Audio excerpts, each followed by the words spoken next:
நம்ம எப்பமா இன்னைக்கு எனக்கு புதுசா ஒரு நகைலாம் வாங்கணும்ல, அது எப்பமா போடுறோம்? ஓ அது உன் பர்த்டே May 29 அப்போ போடுறோம். என்ன May 29? அது வர இன்னும் எவ்வளோ நாள் இருக்கு? இப்போ ஏப்ரல் ஆனால் நடக்குன்னு.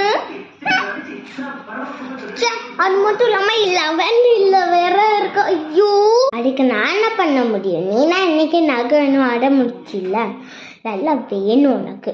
ஐயோ, நம்ம தூங்கிட்டு நாளைக்கு எந்திரிக்கலாம். Day 2. மம்மி, எப்பமா நம்ம நகைய போட போறேன்? ஐயோ, இவளுக்கு நகையே வாங்கி தந்தது ஒரு தண்டம். ஐயப்பா, பார்த்தாலும் பண்ணிக்கிட்டே இருக்க. இதுக்கு உனக்கு நகையே வாங்காம இருந்திருக்கேன். நான் போறேன்.